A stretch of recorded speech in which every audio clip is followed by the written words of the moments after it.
Good morning. ज्ञान channel में आपका स्वागत है। सेमेस्टर 2 के पेपर नंबर 4 लेजिस्लेटर जर्नलिज्म के यूनिट नंबर 3 के बारे में आज हम बात करेंगे। इसमें हम जो चीज़ें कवर करेंगे वो हैं हाउस की सिटिंग्स क्या होती हैं, सेशंस कैसे होते हैं पार्लियामेंट के, प्रेसिडेंट एड्रेस, स्पीकर और उनके पावर्स, पैनल चेयरमैन के panels, chairman of Rajya Sabha, conduct होता है जो सेशन का, पार्लियामेंट का सेशन, उसका क्या प्रोसीजर होता है, उसको जो है कंडक्ट ऑफ सेशन को बिजनेस बोला जाता है। इसके अलावा साइन डाई, डिज़ोल्यूशन अगर हो जाता है हाउस का तो उसका इफ़ेक्ट क्या होता है, और रिकॉर्ड ऑफ प्रोसीडिंग्स, तो इनके बारे में हम बात करेंगे। चलिए शुरू करते हैं जॉइंट सिटिंग ऑफ पार्लियामेंट से। तो जॉइंट सिटिंग अगर हम बात करें तो जॉइंट सिटिंग जो है प्रेसिडेंट समन करते हैं, और क्योंकि इंडिया के अंदर बाई कैमरल पार्लियामेंट है, यानी कि राज्यसभा लोकसभा 2 सदन हैं, तो कोई भी पास करने के लिए बिल अगर पास होना होता है तो दोनों हाउसेस से उनकी जो है सहमति होनी ज़रूरी होनी चाहिए, और दोनों हाउसों से जब पास हो जाता है तब उसके बाद वो प्रेसिडेंट के पास आता है, और उसके बाद प्रेसिडेंट अपना एसेंट देते हैं, फिर उसके बाद वो बिल को जो है पास माना जाता है और वो कानून बन जाता है। अगर हम जॉइंट सिटिंग बात कर रहे हैं पार्लियामेंट की तो वो प्रेसिडेंट समन करते हैं, जो स्पीकर होते हैं जॉइंट सिटिंग का वो प्रिसाइड वही करते हैं, प्रेसिडेंट वही होते हैं, और स्पीकर के ऑप्शंस में डिप्टी स्पीकर जो है लोकसभा के होते हैं वो उसके प्रिसाइड करते हैं। और उसके बाद भी अगर जो है उनके ऑप्शंस में भी जो है क्या होता है, डिप्टी चेयरमैन राज्यसभा का सेम जो है, अगर वाइस प्रेसिडेंट नहीं होते हैं तो राज्यसभा के डिप्टी चेयरमैन जो होते हैं वो प्रिसाइड कर देते हैं। अगर ये लोग भी अगर मेंबर अवेलेबल नहीं हैं तो दोनों हाउसेस में जो है कंसेंसस के द्वारा कोई भी मेंबर ऑफ पार्लियामेंट है उसको जो है प्रिसाइड करने के लिए परमिशन दिया जा सकता है। कोई भी कोरम अगर होता है, जॉइंट सिटिंग होती है, तो उसके अंदर कम से कम जो है 1/10 1/10 जो है टोटल मेंबर्स का होना मौजूद होना ज़रूरी होती है। कॉन्स्टिट्यूशन प्रोविज़न की अगर बात करें तो आर्टिकल 108 के अंदर जो है ये इसका प्रोविज़न दिया गया है कि कोई भी बिल को पास करना है कॉन्स्टिट्यूशन के थ्रू पार्लियामेंट के अंदर, तो अगर एक हाउस कोई बिल को पास कर देता है, दूसरा हाउस उसको रिजेक्ट कर देता है, या फिर जो है वो उसमें कुछ अमेंडमेंट करने के लिए बोलता है, और 6 महीने से ज़्यादा अगर टाइम पास हो जाता है तो फिर जो है प्रेसिडेंट जो है जॉइंट सिटिंग को समन कर सकते हैं और उसको जो है फिर पास किया जा सकता है। 6 मंथ जो टाइम होता है उसको जो है किस तरह से जो है कैलकुलेट किया जाता है, तो इसमें जिस टाइम का जिस दिन हाउस एडजॉर्न रहता है 4 कंसेक्यूटिव डे से ज़्यादा उनको उसमें काउंट नहीं किया जाता है। आर्टिकल 13 जो है वो किस तरह से कंडक्ट होता है सेशन, बिजनेस किस तरह कंडक्ट होता है, तो उसके अंदर पूरा रूल्स रेगुलेशंस का जो है पूरा उसके अंदर प्रोसीजर सारे दिए हुए हैं। इसके अलावा अगर जॉइंट सिटिंग होती है तो कोई नया अमेंडमेंट है तो वो जो है उसके अंदर प्रपोज नहीं किया जाता है, और खाली उन्हीं अमेंडमेंट्स को जो है प्रपोज होते हैं जो कि हाउस में ऑलरेडी जो है एक हाउस में पास हो गया और दूसरे हाउस में रिफ्यूज़ किया गया हो। अगर कोई भी अमेंडमेंट रेलिवेंट है तभी उसके ऊपर डिस्कस किया जाता है, और सिंपल मेजॉरिटी से भी किसी भी बिल को जॉइंट सेशन में पास किया जा सकता है। अगर हम जॉइंट सेशन के एक्सेप्शंस की बात करें तो 2 एक्सेप्शंस इसके अंदर होते हैं। पहली बात तो कॉन्स्टिट्यूशन अमेंडमेंट बिल, दूसरा जो है मनी बिल। तो आर्टिकल 368 जो कॉन्स्टिट्यूशन का वो कहता है कि कॉन्स्टिट्यूशन अमेंडमेंट बिल है 2/3 मेजॉरिटी से जो है दोनों हाउसों में पास होना चाहिए, इसमें कोई जॉइंट सिटिंग का प्रोविज़न नहीं दिया गया है। इसके अलावा मनी बिल्स जितने होते हैं उसका आर्टिकल 110 के अंदर ये प्रावधान दिया गया है कि ये जो है ओनली लोकसभा का अप्रूवल होना ज़रूरी होता है। अगर राज्यसभा जो है मनी बिल को पास भी नहीं करता है अगर 14 दिन के अंदर, तो वो जो है उसको पास माना जाएगा 14 दिन के बाद। राज्यसभा उसमें रिकमेंडेशंस दे सकता है, और कोई ज़रूरी नहीं कि लोकसभा उसको एक्सेप्ट ही करे। तो जॉइंट सेशन में कई बार जो है कार्य जो लाया गया है उसमें 3 बार तो जो है अभी तक लाया गया है, उसमें डॉरी प्रोहिबिशन एक्ट 1961 के लिए, इसके अलावा banking service commission act repeal 1978 और प्रिवेंशन ऑफ टेररिज्म एक्ट पोटा 2002 में, तो इनके लिए जो है लाया गया था।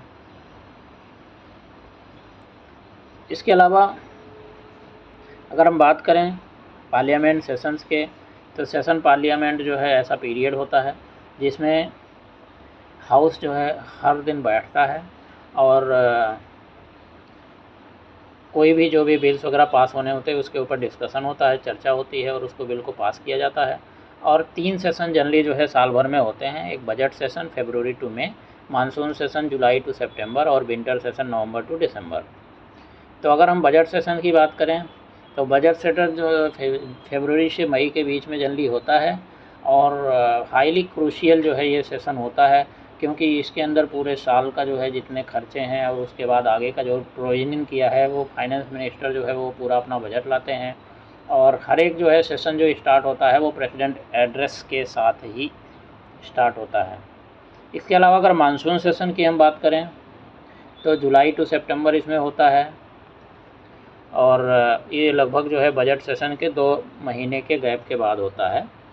पब्लिक इंटरेस्ट के मैटर जो होते हैं इसमें डिस्कस किए जाते हैं और इम्पॉर्टेंट बिल्स पास किए जाते हैं। विंटर सेशन की अगर बात करें तो ये मिड नवंबर से जो है मिड दिसंबर के लगभग जो है बीच में होता है, 1 महीने का, और ये सबसे छोटा सेशन होता है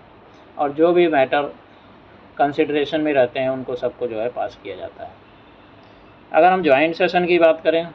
तो कॉन्स्टिट्यूशन ये प्रोवाइड करता है कि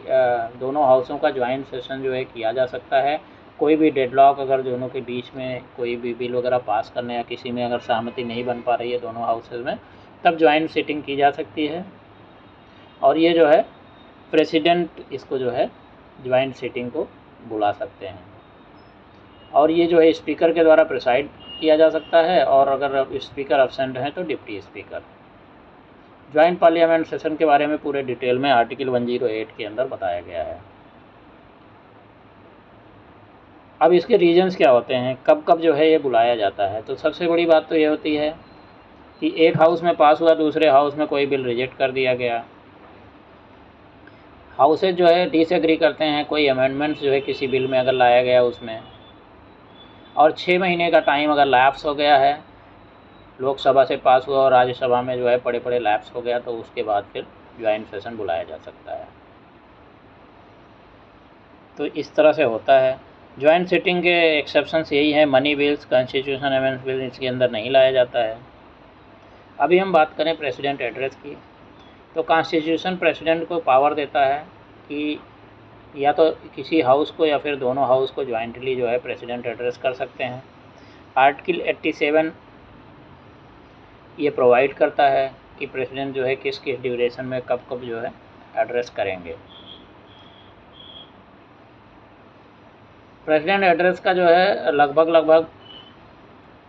गवर्नमेंट ऑफ इंडिया एक्ट 1919 से स्टार्ट हुआ था। तब उस टाइम पे जो गवर्नर जनरल थे वो लेजिस्लेटिव असेंबली और काउंसिल ऑफ स्टेट को जो है एड्रेस करते थे, और उसके बाद जब प्रेसिडेंट फिर एड्रेस करना शुरू किए तो प्रेसिडेंट का एक्चुअली जो हाईलाइट होता है वो गवर्नमेंट की पॉलिसी, प्रायोरिटीज़, प्लान्स जो आगे आने वाले होते हैं, इन सब चीज़ों के ऊपर जो है प्रेसिडेंट बोलते हैं। और प्रेसिडेंट का जो है एक्चुअली गवर्नमेंट का ही जो व्यू पॉइंट होता है और गवर्नमेंट के द्वारा लिख के दिया जाता है, एक्चुअली उसी को ही प्रेसिडेंट जो है बताते हैं। वो कोई अलग से अपनी मर्ज़ी से कुछ भी नहीं करते हैं, और पीएम ऑफिस जो पीएमओ होता है वो सारे मिनिस्ट्रीज़ को सबको इकट्ठा करके और उसके बाद वो उनका स्पीच जो है तैयार करता है। अगर इस असेंबली डिबेट की बात करें तो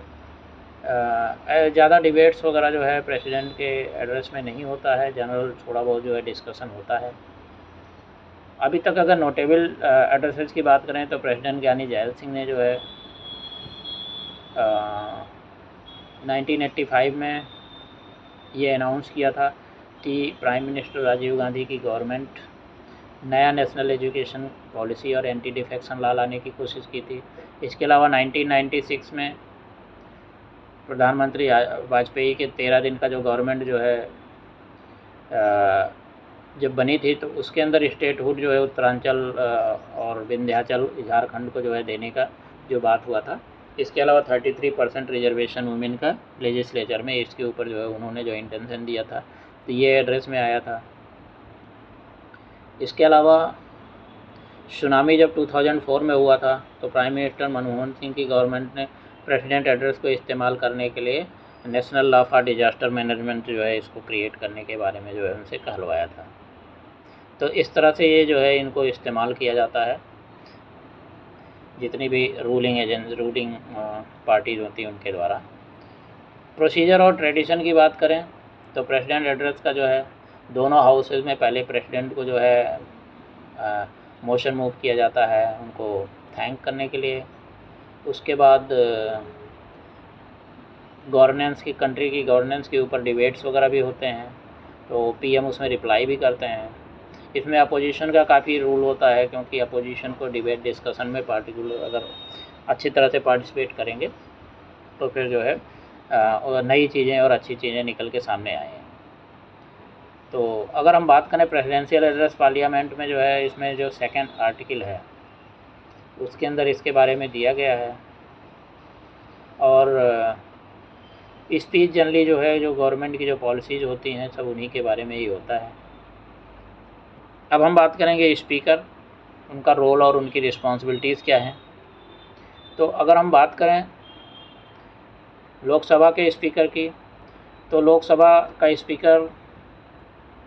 क्योंकि लोकसभा जो है हाईएस्ट लेजिस्लेटिव बॉडी जो है बोला जाता है, एक्चुअली लोअर हाउस बोलते हैं, बट ये जो है बहुत सबसे ज़्यादा जो है मतलब इम्पॉर्टेंट, और यही जो है सबसे पावरफुल बोला जाता है, और ये हर तरह के बिल ये पास करता है। तो स्पीकर जो हाउस का होता है वो जो है उसको इलेक्ट किया जाता है जैसे ही पार्टिकुलर एक कोई भी मतगणना हो जाती है,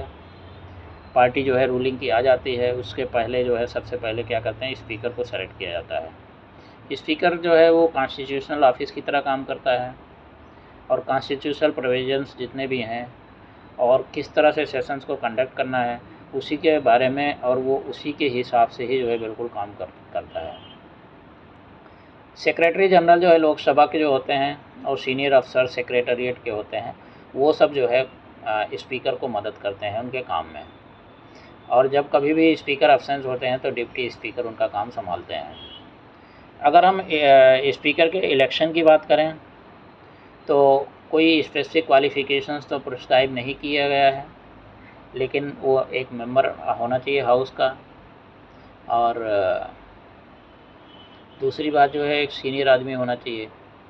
और सारे जो है चाहे वो रूलिंग पार्टी है या अपोजिशन पार्टी है, वो सभी लोगों का जो है वो इस तरह से होना चाहिए कि सब लोग उसको पसंद करें, तो वो सबसे अच्छा स्पीकर बन सकता है। और स्पीकर का सिलेक्शन जो है सबसे पहले होता है, और उसके बाद कभी कभी ऐसा भी होता है स्पीकर का, और ये ज़रूरी नहीं है कि वो रूलिंग पार्टी का हो, अपोजिशन पार्टी के भी स्पीकर सेलेक्ट किए जाते हैं। उसके बाद स्पीकर का जब इलेक्शन होता है तो फिर लीडर ऑफ अपोजिशन और प्राइम मिनिस्टर दोनों जो है उसको चेयर तक जो है एस्कॉर्ट करते हैं। जब लोकसभा डिसॉल्व हो जाती है तो स्पीकर अपने ऑफिस में रहते हैं जब तक कि जो है न्यू असेंबली और नए स्पीकर का इलेक्शन नहीं कर दिया जाता है। स्पीकर के अगर रिमूवल की बात करें तो स्पीकर टर्म जो है वो एक फिक्स टाइम के लिए होता है, और जब तक वो अपने ऑफिस में रहते हैं तब तक उनको कोई रिमूव नहीं किया जाता है। लेकिन डॉक्टर नीलम संजीव रेड्डी थे, वो एक ऐसे स्पीकर थे कि जो है उन्होंने अपने ऑफिस से रिज़ाइन कर दिया था, और उसके बाद उन्होंने जो है वही एक ऐसे स्पीकर थे कि जिनको बाद में प्रेसिडेंट ऑफ इंडिया भी जो है इलेक्ट किया गया था। लोकसभा स्पीकर के अगर हम पावर्स की बात करें तो हर एक मीटिंग्स जितने भी होते हैं सभा के अंदर उनको प्रिसाइड वही करते हैं, कैसे चलाना है लोकसभा को, डिकोरम कैसे उसका डिसिप्लिन मेंटेन करना है, वो जो है उनकी जिम्मेदारी होती है। और लोकसभा के अंदर किसको कब बोलना है, किसको नहीं बोलना है, कौन सा वोट कैसे होना है, और अगर कोई एमपी वगैरह कोई जो है अगर टाइमली और अनरूली बिहेवियर अगर कर रहा है तो उनको पनिश करना है, किसी को डिस्क्वालीफाई करना है, या फिर जो है बोलने का मौका किसी को देना नहीं बोलना है, जितनी भी चीज़ें हैं वो सब स्पीकर के पास ये पावर होती है। और उनका एडमिनिस्ट्रेटिव रोल की अगर बात करें तो लोकसभा सेक्रेटरीट की पहली बात तो वो हेड होते हैं। सेक्रेटरीट स्टाफ के ऊपर तो जो है ही है उनका सुप्रीम। इसके अलावा हाउस के जितने भी डिसीजंस होते हैं, पार्लियामेंट के बाहर जो अथॉरिटीज़ होती हैं उनको कम्युनिकेट करना। इसके अलावा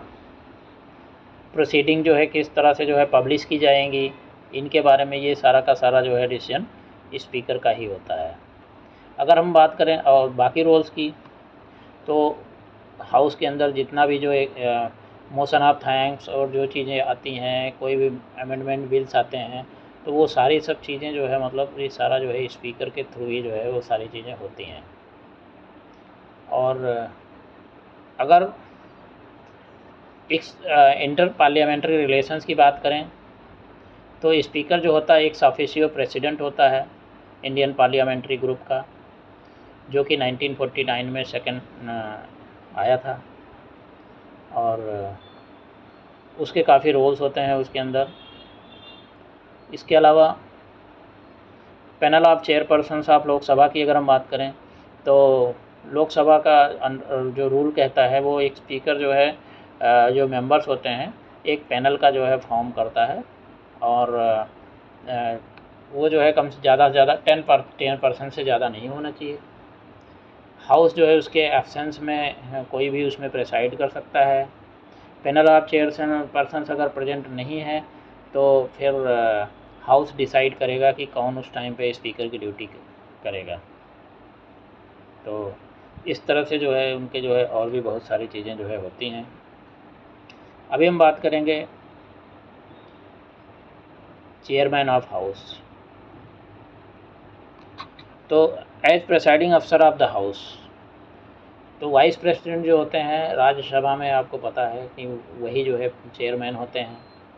और वो प्रेसाइडिंग अफसर होते हैं राज्यसभा के। तो उसकी डिग्निटी और प्रेस्टीज को जो है ध्यान में रखते हुए और उसी तरह से वो जो है उसको पूरा का पूरा जो है सुचारू रूप से चलाते हैं। और चेयरमैन जो है प्रिंसिपल स्पोक्समैन होता है हाउस का, और अपनी कलेक्टिव वॉइस को हर जगह पे बाहर भी जो है भेजने का काम वही करते हैं। अगर हम वोट कास्टिंग की बात करें तो कॉन्स्टिट्यूशन में चेयरमैन को एक कास्टिंग वोट जो है दिया जाता है। और पावर और ड्यूटीज़ की बात करें तो इनके भी पावर बहुत होते हैं। जिस तरह से लोकसभा के स्पीकर होते हैं उसी तरह से राज्यसभा के जो डिप्टी प्रेसिडेंट होते हैं, वाइस प्रेसिडेंट, वो जो है होते हैं, और उनके भी बहुत सारे पावर होते हैं। और इनको जो है सबसे बड़ी जिम्मेदारी यही होती है कि हाउस को अच्छी तरह से चलाना है।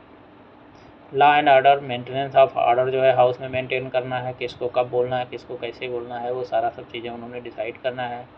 और इसके अलावा अगर चेयरमैन कोई रेफरेंस करता है तो फिर उसमें भी जो है सही तरीके से जो प्रोसीजर है उसी के अंदर ही रेफ़र करना है, मेंबर को उन्होंने भी उसी तरह से करना है। कोई भी बिल अगर राज्यसभा में पास होने हैं तो उसके अंदर जो है उनको काफ़ी जो है रूल्स होते हैं कि वो बिल को कब लाना है और कैसे जो है उसको ऑथेंटिकेट करना है बिल को, और उसके बाद जो है उसको प्रेसिडेंट को भेजने से पहले उन्होंने अपना साइन भी करना होता है। इसके अलावा राज्यसभा का जो सेक्रेटरीट जो होते हैं उनके ऊपर पूरा समझ लो वो एडमिनिस्ट्रेटिव अफसर वही होते हैं, और सारे के सारे जो है मतलब जितनी भी चीज़ें होती हैं उसका सबका प्रेसाइड वही होते हैं, प्रेसिडेंट समझ लो उसका हाउस का वही होते हैं। अब हम बात करेंगे adjournment, sine die and dissolution. House को डिसोल्यूशन जो करते हैं उसके बारे में है।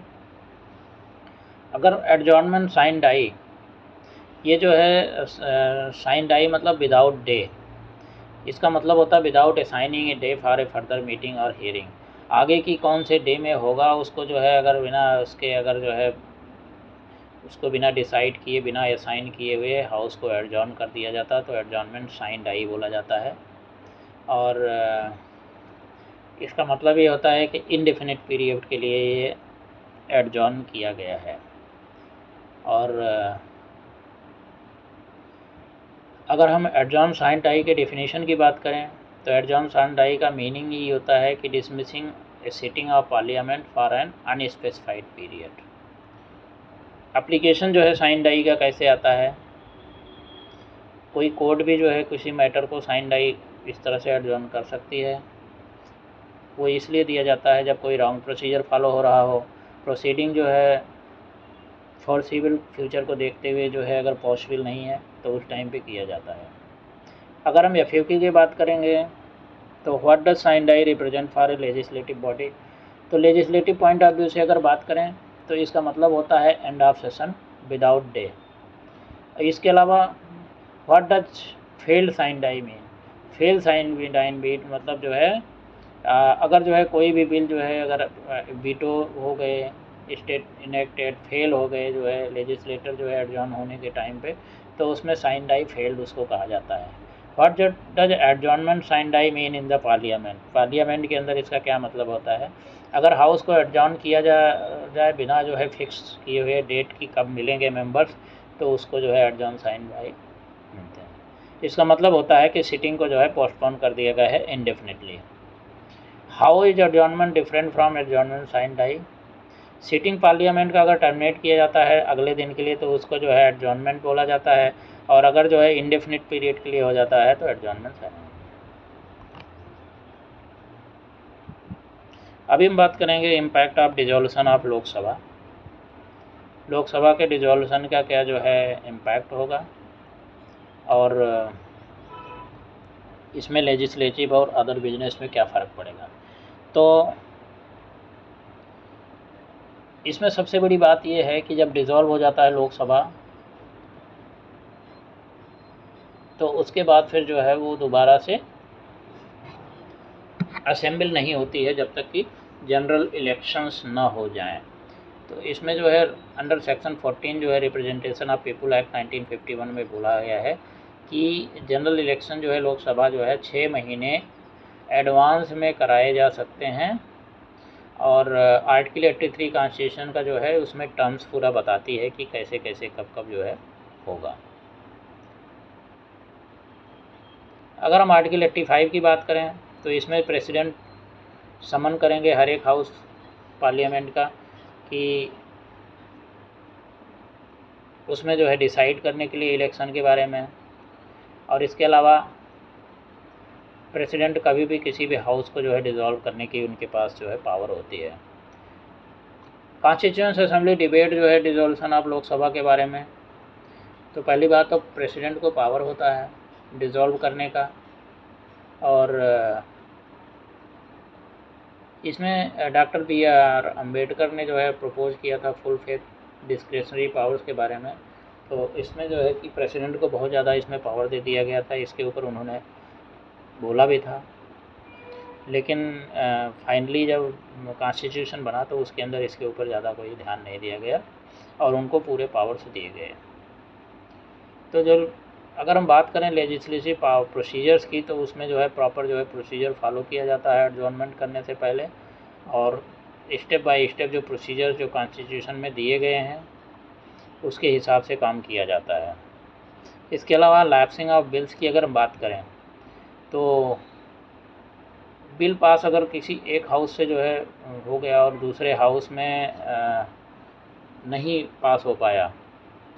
तो फिर जो है मतलब उसमें प्रॉब्लम हो जाती है। अगर दोनों से पास हो गया तब तो वो लॉ बन जाता है, अदरवाइज़ फिर अगर डिसोल्यूशन के बाद फिर जो है बिल में फिर प्रॉब्लम आ जाती है, और उसमें फिर प्रेसिडेंट के पास ही स्पेशल पावर्स हैं जो अंडर आर्टिकल 107 जो है उसके अंदर दिया गया है कि वही जो है अगर कुछ करना चाहें तो उसको बिल को जो है मान सकते हैं, अदरवाइज़ नहीं तो फिर वो जब नया हाउस इलेक्ट होगा तब उसके बाद ही बिल्स पास होंगे।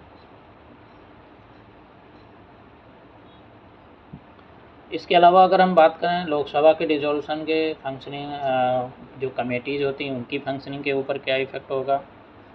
तो डिसोल्यूशन के जो है पार्लियामेंट्री कमेंट्री, इसमें ये बात यही है कि पार्लियामेंट्री कमेंट्री एक मिनी लेजिस्लेचर का काम करती हैं इंडियन पार्लियामेंट्री सिस्टम में,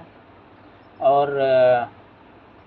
इसमें सबसे बड़ी बात यही होती है कि सारी पॉलिटिकल पार्टीज़ से किसी भी उनको इकट्ठा करके किसी भी चीज़ को स्क्रूटनाइज करना, कोई भी इशू है या इम्पोर्टेंट जो है पब्लिक इम्पोर्टेंस का कोई बिल है, कुछ भी है, तो उसको जो है वो करते हैं। तो इसमें पार्लियामेंट्री कमेटीज़ के पास काफ़ी पावर होते हैं और उसमें वो पूरा जो है चीज़ों को नोटिस में ला सकते हैं कि जो भी रूल्स रेगुलेशन लाए गए हैं वो सारे रूल्स को फॉलो करके जो भी बिल लाए गए हैं उसके हिसाब से लाया गया है या नहीं है, और इसमें पब्लिक का भला है या नहीं है। तो इसमें रूल 285 जो है, rule of procedure and conduct of business है लोकसभा, इसके अंदर भी इसके काफ़ी जो है प्रोविजंस दिए गए हैं। अभी हम बात करें official report of proceedings of the house, Lok Sabha जो डिबेट्स होते हैं, तो इसमें लोकसभा डिबेट्स जो है इसमें आपको आप ये मान लीजिए कि 3 वर्जन जो है मतलब इसमें होते हैं। एक तो या तो हिंदी वर्जन होगा, इंग्लिश वर्जन होगा, या फिर ओरिजिनल 4 वर्जन या जो भी जिस लैंग्वेज में या जैसे होगा तो उसके हिसाब से ओरिजिनल 4 वर्जन होता है। तो उसमें मिक्स आप कोई भी टाइप का जो है बात करें जिससे कि सभी समझ पाएँ, तो उस टाइप से जो है होता है। और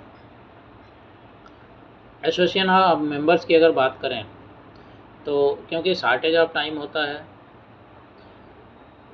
तो फ्लोर्स पे ही सारे सबमिशन और सारी चीज़ें की जाती हैं। चेयर जो है जनरली उन्हीं मेंबर को जो है परमिट करता है बोलने के लिए जिन्होंने पहले से अपना जो है टाइम बुक कर लिया होता है, और वो इस तरह बोलते हैं कि ऑनरेबल स्पीकर जो है कि Shri Ratna has been permitted to associate himself with the submission by Shri फला, तो इस तरह से बोलते हैं। इसके अलावा करेक्शंस जो है मेंबर्स उनके स्पीचेज में, वो अगर कोई क्वेश्चन पूछा गया है तो उसके अंदर अपना कुछ करेक्शन वगैरह करना चाहें तो वो भी करने का उनको अधिकार होता है, लेकिन वो जो प्रिसाइडिंग अफसर होता है यानी कि जो स्पीकर होता है उससे पक्का उसको परमिशन लेना चाहिए। इसके अलावा अगर अनपार्लियामेंट्री एक्सप्रेशंस की बात करें तो जो स्पीकर होते हैं उनके पास ये पावर होता है कि कोई भी अगर ओपिनियन किसी ने बोला है, किसी मेंबर ने डिफेमेटरी या इनडिसेंट है या अनपार्लियामेंट्री अनडिग्निफाइड फॉर्म में होता है, तो वो उसको इस तरह से नोटिफाई कर सकते हैं और उसको जो है आपके जो रिकॉर्ड से उसको हटा भी सकते हैं। तो ये सारे पावर्स जो है उनके पास होती हैं। तो यहाँ पे हमारा ये तीसरा यूनिट समाप्त होता है। अगले यूनिट में कल मुलाकात होगी आपसे। Thank you, have a very nice day.